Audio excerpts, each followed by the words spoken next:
She was 9 years old. She weighed 60 pounds. She was 4 feet and 4 inches tall. She was shy by nature, but she had a plan that afternoon and she was excited about it. 7 small boxes of campfire mints. A route through the neighborhood she had already mapped out in her head. Neighbors she was certain would say yes. A sales badge she had been working toward. A free week of summer camp waiting at the end of it if she sold enough. At exactly 4 in the afternoon on March 6, 1959, Candy Rogers stepped out of her apartment on West Mission Avenue in Spokane, Washington, and started knocking on doors. She never came home. This is not a story about a child who wandered off. This is not a story about an accident or a misunderstanding or a family tragedy that got misclassified. This is a story about a predator who chose the smallest, most harmless target on the street that afternoon. A 20-year-old soldier who lived 1 mile away. A man whose name would not enter the investigation for 62 years. Not in a tip. Not in a witness statement.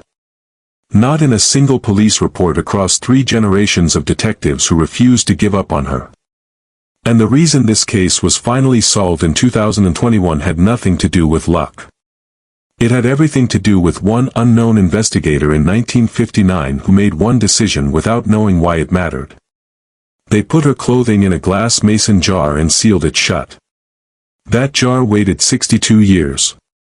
Through administrations and retirements and technological revolutions and the complete transformation of forensic science. It waited in an evidence locker in Spokane while the man who killed her raised a family and died and was buried in the same cemetery as his victim and nobody ever knew. Until the jar was opened. Hit that like button right now. Share this video immediately because Candy Rogers deserves to have her story seen by every person who believes that truth has no expiration date. Subscribe to Black Veil Crime Files with notifications on because we cover every layer of cases like this one from beginning to end.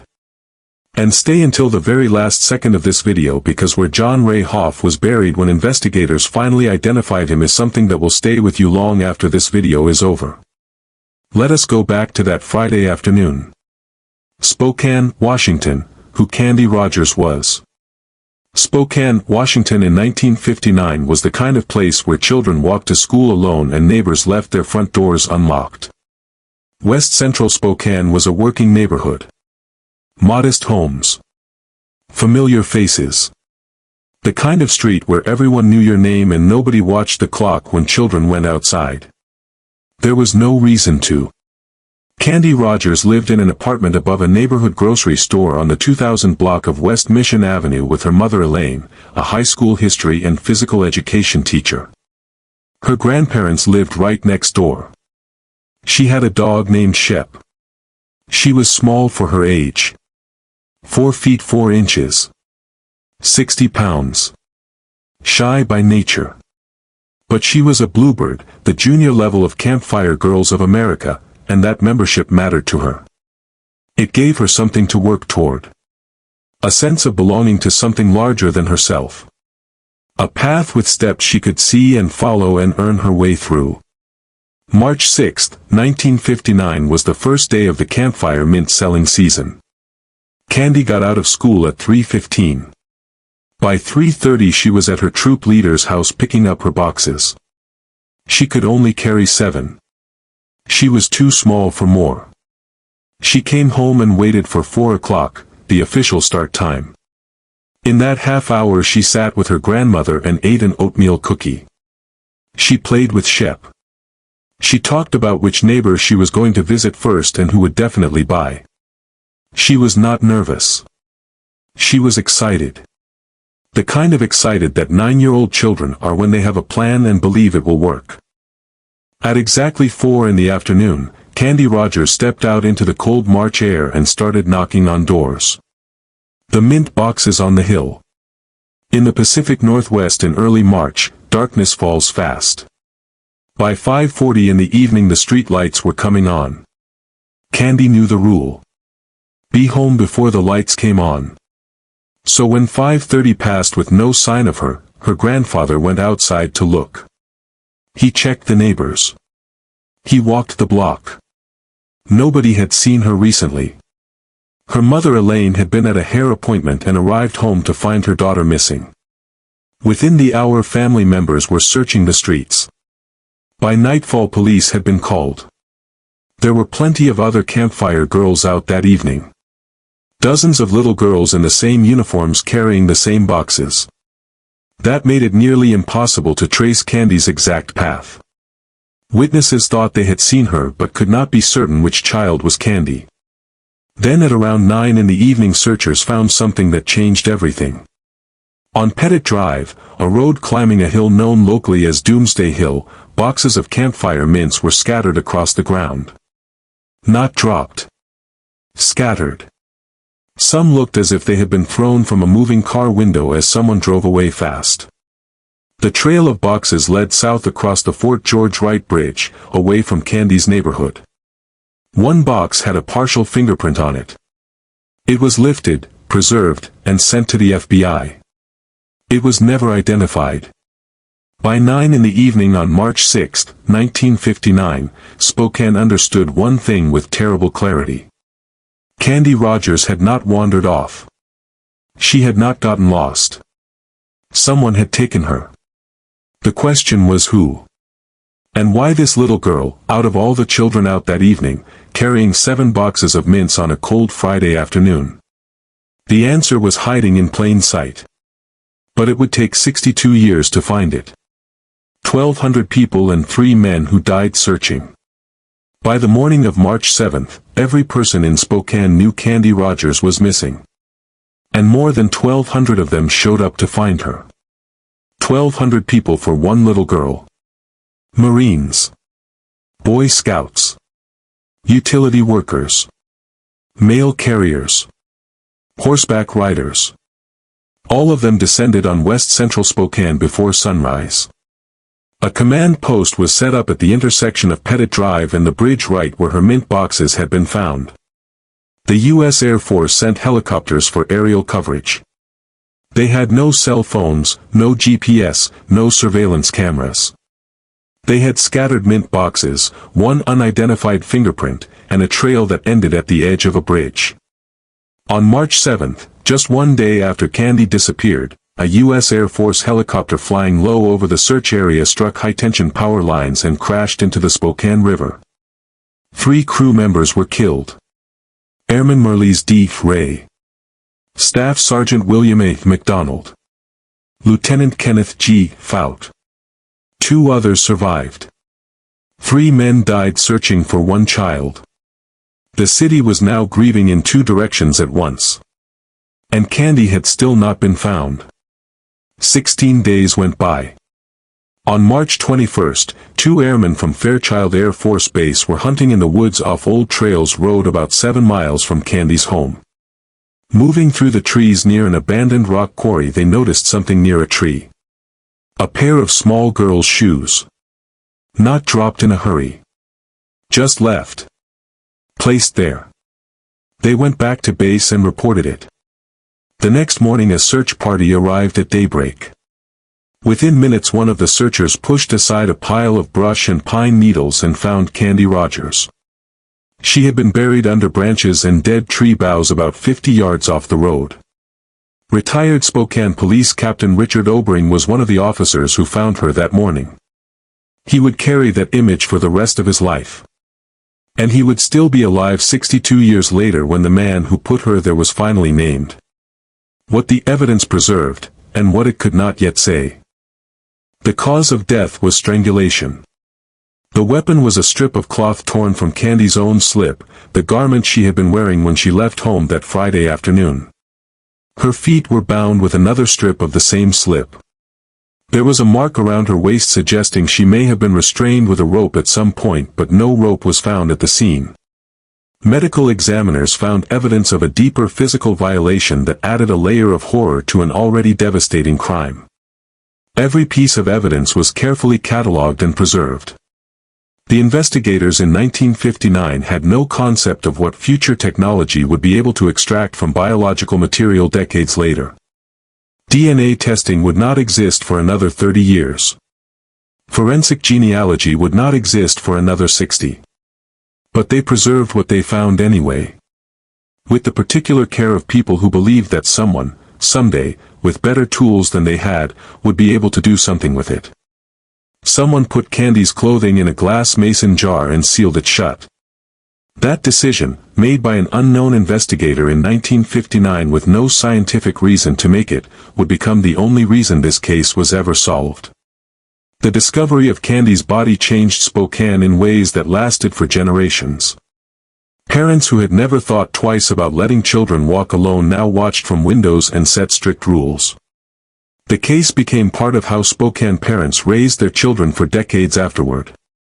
A warning carried quietly from one generation to the next. Remember what happened to that little girl. 40 years chasing the wrong man. For 4 decades, Spokane detectives believed they knew who killed Candy Rogers. They had a name. A criminal history. A piece of circumstantial evidence that seemed to point directly at one man. For 40 years that case felt solid. It was completely wrong. His name was Hugh Byron Morse. He was a member of the Spokane Motorcycle Club. When Candy went missing, he showed up to help search. He walked those streets alongside grieving neighbors and determined officers looking for a little girl he almost certainly already knew was dead. He lived just a couple of blocks from Candy's home. And 4 years before her murder, in California, he had been arrested for attempting to molest 2 Girl Scouts selling cookies door to door. A chilling echo of exactly what happened to Candy. Less than a year after Candy's body was found, Morse raped and murdered 2 women in Spokane. He then continued across the country committing at least 7 more violent crimes before being caught in Minnesota in 1961 after a neighbor recognized him from an FBI wanted poster. He died in a Minnesota prison in April of 2003 serving 2 life sentences. The profile fit Candy's case almost perfectly. He preyed on young girls selling things door to door. He was in the area. And then there was the grape-flavored gum. Hugh Morse had a habit. At almost every crime scene, investigators found grape-flavored gum. It became a known detail linking him to his crimes across multiple locations. During Candy's autopsy in 1959, a detective noted a stain on her clothing. Purple in color. When examined closely, it had a grape smell. That single observation took on a life of its own inside the investigation. It was never tested. Never proven. It was an assumption that hardened into near certainty over time and pointed every subsequent investigation in the wrong direction for 4 decades. Then came 2001. Detective Mindy Connolly submitted Candy's clothing to a forensic lab. Scientists isolated a biological sample from the preserved evidence and built a full DNA profile. The first time in 42 years that investigators had anything beyond circumstantial suspicion. They tested it against Hugh Morse. It did not match. The grape stain, the parallel crimes, the geography, none of it mattered. The DNA said no. The profile was uploaded to CODIS, the National DNA Database. 0 hits. Complete silence. The real killer had never been arrested for anything requiring a DNA sample. He had never surfaced as a person of interest. In 62 years his name had not appeared once. Not in a tip. Not in a report. Not anywhere. He had been right there the whole time and nobody had ever looked at him.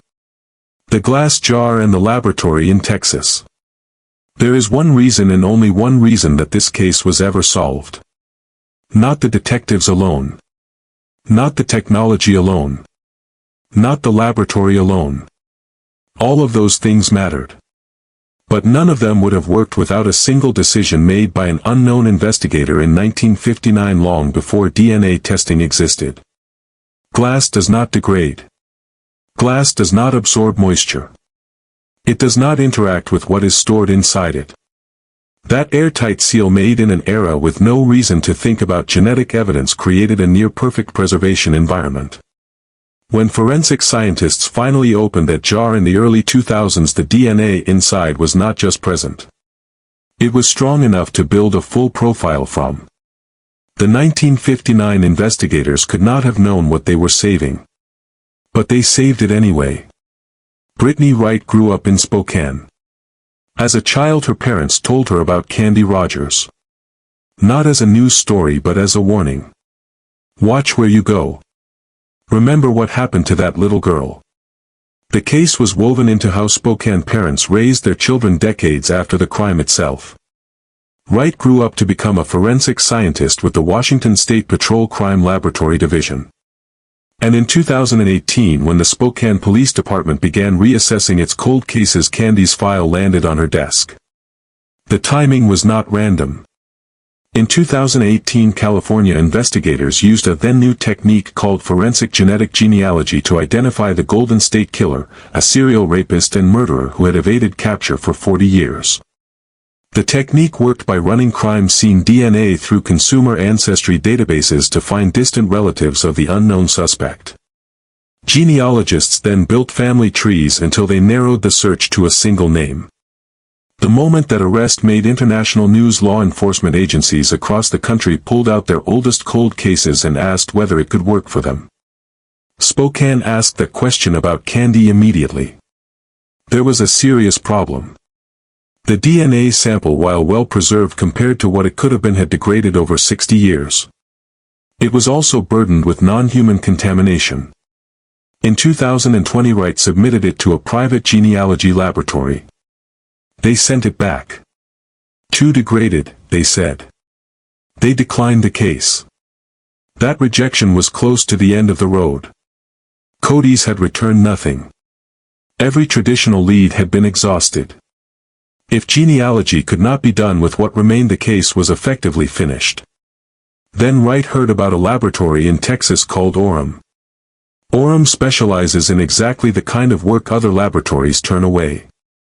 They developed a proprietary method called forensic-grade genome sequencing, built specifically for degraded, contaminated, or near-depleted biological samples. In February of 2021, Wright described the sample to them. They said they could try. She packaged up what remained of the evidence. By this point, she described it as being down to the very last drops. And she sent it to Texas. Orem came back with results that narrowed the field to 3 brothers. All deceased. All from Spokane. John Ray Hoff. James Andrew Hoff. Terry Allen Hoff. Genealogy cannot distinguish between brothers. Their DNA looks nearly identical in a family tree. To identify which one had left his DNA on Candy's clothing, investigators needed a living relative. Only one of the 3 brothers had children.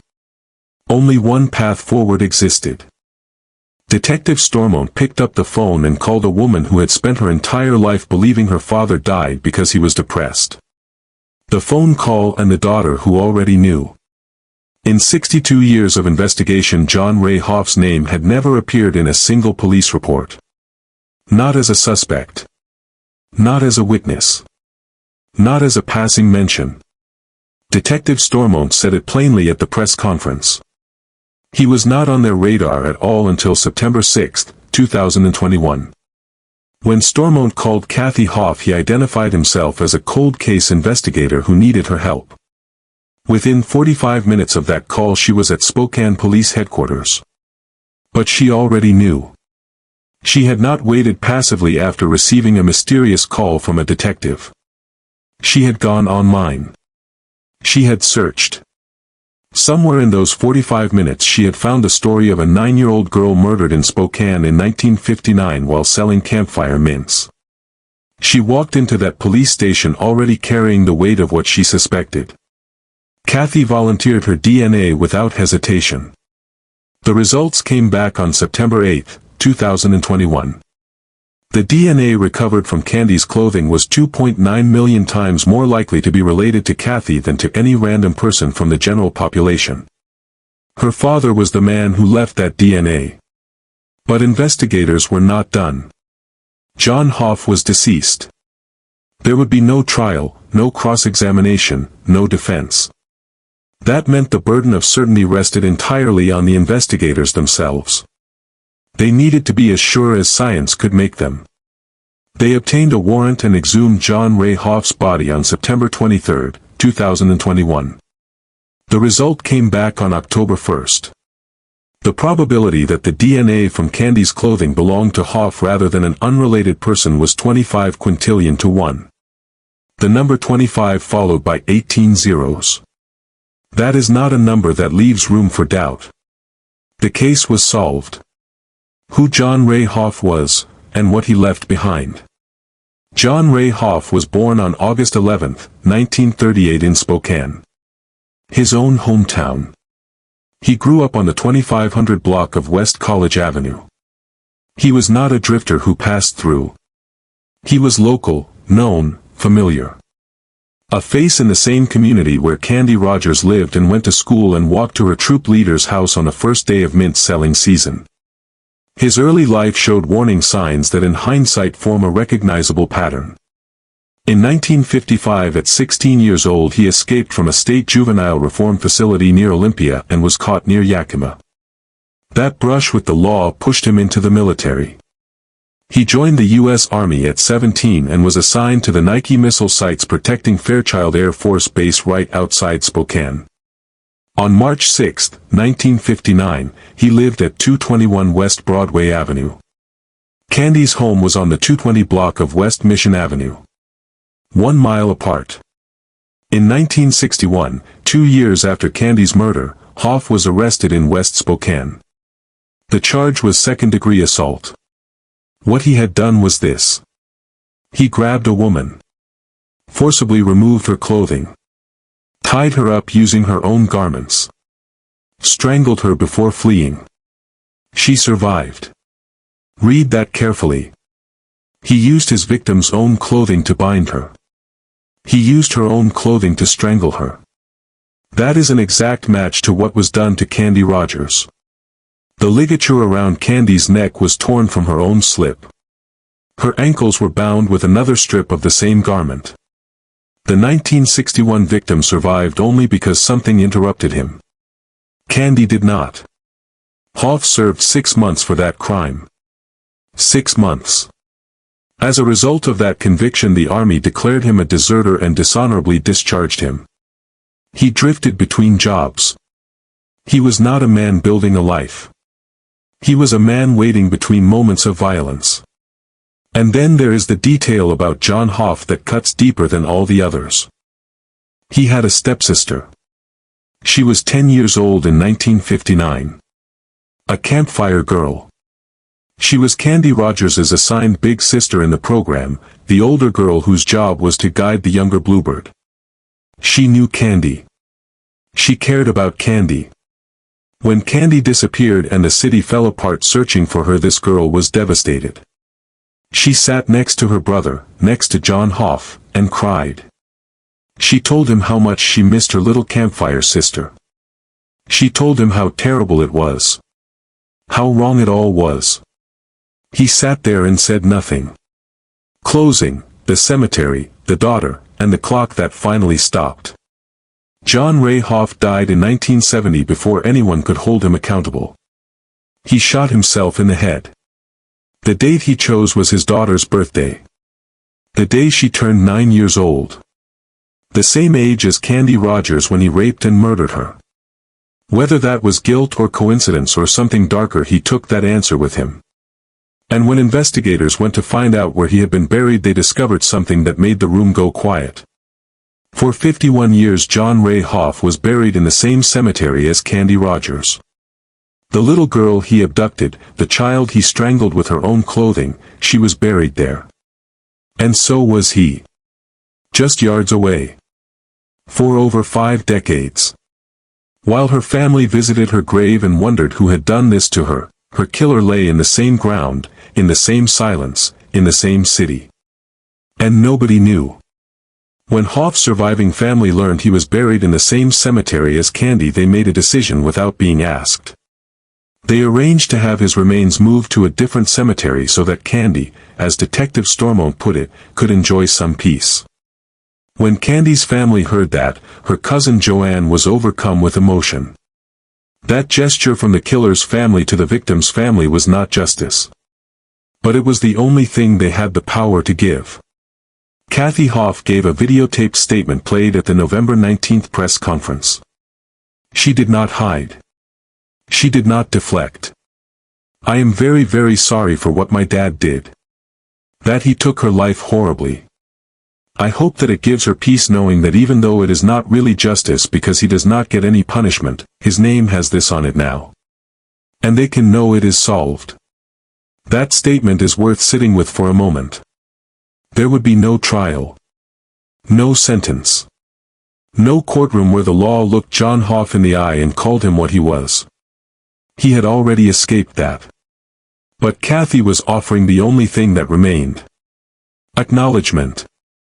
His name attached permanently to what he did. The record corrected. The truth on paper. It is not justice. But it is not nothing. At the press conference, retired Captain Obering sat in the audience.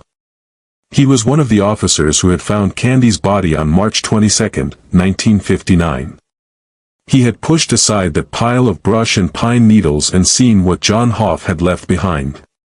He had carried that image for 62 years. He was still alive to hear the answer. I thank God, he said, that I lived long enough to see the end of this case. Detective Stormont, visibly emotional throughout the conference, was asked how many hours had been invested in the Candy Rogers investigation over 62 years. He did not give a number. He said this is not measured in hours. This is measured in careers. 3 generations of detectives had worked this case. 3 generations had handed it forward with the same silent plea. Do not give up on her. The last generation did not. Candy's cousin Joanne wiped tears from her face and said simply, I feel like Candy's loss was just a horrible loss. She was so cute. She did not have much time. She did not have much time. Candy Rogers was 9 years old. She wanted to earn a badge. She had a dog named Shep and a grandmother who gave her oatmeal cookies and a whole street full of neighbors she was excited to visit. She had a future that belonged to her by right, and it was taken from her on a cold Friday afternoon in March 1959 by a 20-year-old soldier who lived 1 mile away and was never once suspected. We will never know who she would have become. What we know is this. She mattered enough that 1,200 people showed up to find her. She mattered enough that 3 generations of detectives refused to close her file. She mattered enough that a forensic scientist who grew up hearing her name sent one last sample to one last laboratory and refused to accept that the answer was gone forever.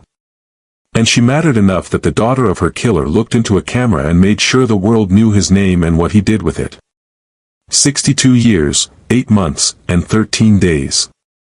That is how long Candy Rogers waited. The clock has finally stopped. If this story moved you, if it reminded you that truth has no expiration date and that the people we lose to violence deserve to have their stories told completely and without compromise, share this video right now. Leave a comment below and tell me what moment in this case stopped you completely cold. The mint boxes scattered on the hill.